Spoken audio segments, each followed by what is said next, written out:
Tes tes. Oke, baiklah. Assalamualaikum warahmatullahi wabarakatuh. Perkenalkan, saya Azril Andrean dan NPM 2578234.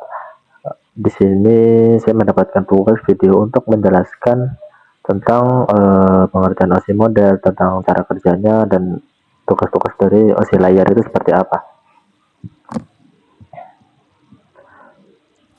Nah, untuk OSI sendiri itu kepanjangan lagi.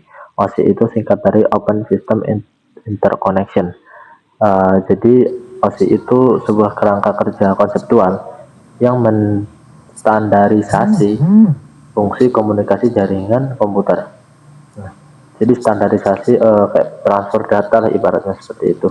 Jadi model ini itu dibagi menjadi 7 lapisan, di mana setiap lapisan itu memiliki tugas spesifik dan saling bekerja sama agar data bisa dikirim dari satu perangkat ke perangkat lain. Nah, untuk yang pertama sendiri, nah di slide ini, di gambar ini saya pakai gambar bebas saja lah, yang penting OSI layar.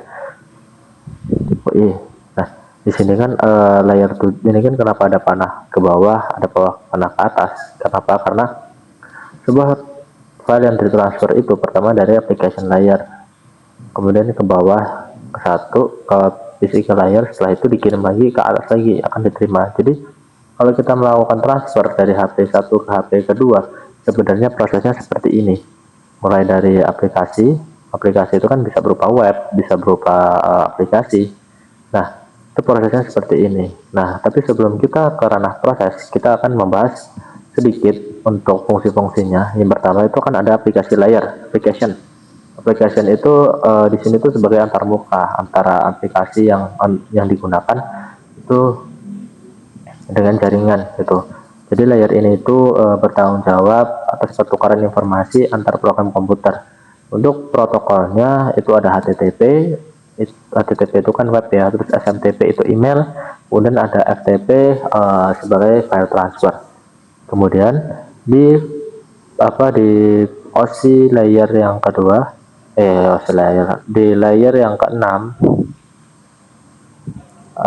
ya kedua atau keenam lah ya, kalau dari atas itu 7, 6 gitu. Nah, yang keenam itu kan ada presentation layer. Fungsinya ini tuh untuk mentranslasikan, dia melakukan enskripsi atau deskripsi dan kompresi data. Nah, jadi layar ini tuh mastiin data yang dikirim dari aplikasi dari layar 7 itu bisa dibaca oleh aplikasi layar di perangkat penerima, kayak gitu. Jadi itu sebagai penerjemah lah ibaratnya seperti itu. Kalau untuk protokolnya sendiri itu ada JPEG, ada ASCII, kemudian ada SSL atau TLS. Kemudian di layer yang ke-6 itu kan layer yang kelima itu ada session layer. Itu fungsinya itu untuk membuka tutup lah, dia tugasnya mengelola komunikasi antara dua perangkat. Jadi misal perangkat itu komunikasinya sudah selesai, ya udah ditutup. Jadi agar tidak boros sumber daya. Kalau untuk untuk protokolnya contohnya itu kayak NetBIOS atau TPTP. Nah, selanjutnya di layer yang keempat itu ada transport layer. Transport layer ini dia fungsinya, nah di sini ini udah beda nih. Itu memecah data. Datanya itu jadi dipecah-pecah jadi paket-paket kecil. Itu disebutnya itu segmen. Nah, di transport layer inilah yang mengatur atau mengontrol aliran data, itu flow control namanya, dan memastikan data tersebut terkirim dengan benar. Itu untuk protokolnya itu ada TCP dan UDP. Apa itu TCP? UDP. Nah, TCP itu andal pasti sampai. Maksudnya andal pasti sampai itu seperti apa? Jadi contohnya kayak kita waktu mengirim file di WhatsApp. Kan kalau misal file tersebut tidak bisa dikirim, kita bisa mengirim ulang kan. Nah, itulah TCP. Seperti itu. Tapi kalau UDP ini cepat tanpa konfirmasi, tapi dia nggak bisa diulang. Contohnya waktu kita melakukan video call, telepon, itu kan misal videonya udah lewat kita nggak kedengeran, ya udah kan, kecuali kita minta untuk ngomong lagi. Itu untuk sistem, untuk jaringan untuk transfernya UDP itu untuk ulang nggak bisa. Jadi dia cepat tapi emang nggak bisa untuk diulangi lagi. Selanjutnya ada network layer.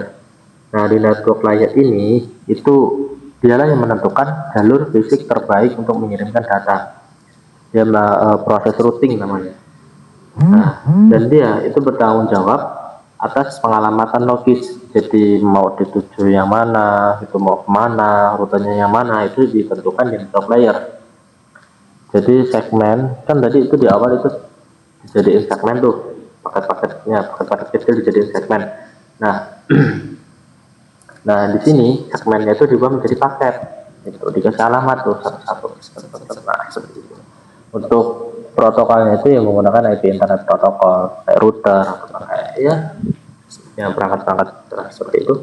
Nah, di layer yang kedua itu ada data link layer. Di data link layer ini fungsinya itu untuk memeriksa kesalahan fisik yang mungkin terjadi saat transmisi dan membungkus paket menjadi frame. Jadi diubah tuh awalnya dari segmen, kemudian jadi segmen, kemudian jadi paket, kemudian di sini di layer 2 itu diubah menjadi frame. Jadi frame kecil gitu. Kayak protokolnya itu contohnya ya ada Ethernet, ada switch, ada micro:bus. Nah, terakhir nih ada physical layer, dia nyampe dari physical layer. Dia fungsinya untuk mengirimkan data mentah, bentuknya itu bit. Jadi udah diubah dari mulai transport, diubah di network, diubah lagi jadi bit. Jadi angkanya bit itu kan nomor satu ya, angka itu melalui data fisik jaringan seperti kabel, gelombang radio, dan serat optik. Kalau untuk protokolnya itu ya kabel UTP, hub, wifi gitu. Nah, itu kan penjelasannya tuh. Nah, untuk alurnya itu kayak yaitu dari atas tadi aplikasi itu membuat data permintaan. Jadi dia membuat data permintaan, misalnya request halaman web via HTTP misal. Nah, kemudian di presentation layer itu data tersebut dikonversi ke format standar dan dienkripsi demi keamanan. Tadi yang dienkripsi sesuai biar bisa dibaca sama sistemnya. Nah, kemudian masuk ke session layer. Nah, di session layer itu dikoneksi dengan server tujuan dibuka. Kan udah di enkripsi atau di decrypt tuh. Nah, terus sama session layer dibuka tuh untuk tujuannya. Nah, setelah dibuka dia masuklah dia di transport layer. Setelah masuk di transport layer ini, data besarnya itu dipecah jadi segmen-segmen kecil, terus dikasih nomor urut. Nah, setelah itu masuk ke network layer. Di network layer itu setiap segmen itu dikasih alamat, dari nomor, nanti dikasih alamat, asalnya dari mana dan tujuannya mau kemana. Nah, setelah masuk situ udah dijadiin berubah jadi segmen. Itu namanya bukan lagi segmen tapi namanya paket, dibaca jadi paket. Setelah network layer dia masuk ke data link. Nah, di data link ini paket itu tadi dibungkus, dienkapsulasi dengan MAC address perangkat pengirim dan penerima berikutnya. Nah, jadi dia tadi dikasih alamat habis itu dikasih lagi ya, seperti itu. Nah, itu ubahlah namanya, itu berubah jadi frame.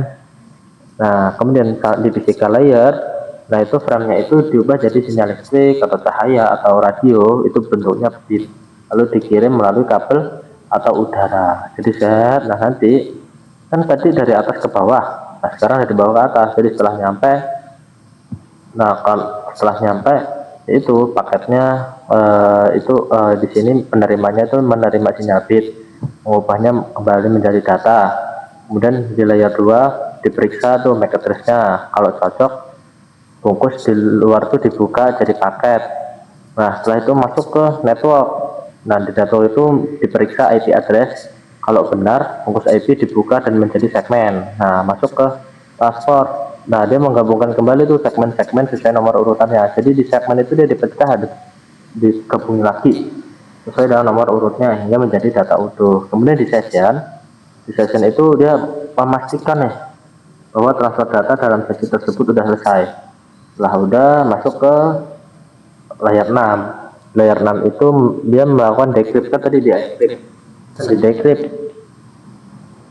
atau dikonversi sesuai format biar bisa dibaca gitu. Nah, habis itu masuk ke layer 7. Nah, itu ditampilin lagi lah datanya. Jadi file transfer kayak satu kali klik ke kirim. Inilah prosesnya yang terjadi. Ya, cukup, kurang lebihnya mohon maaf. Akhirnya wassalamualaikum warahmatullahi wabarakatuh.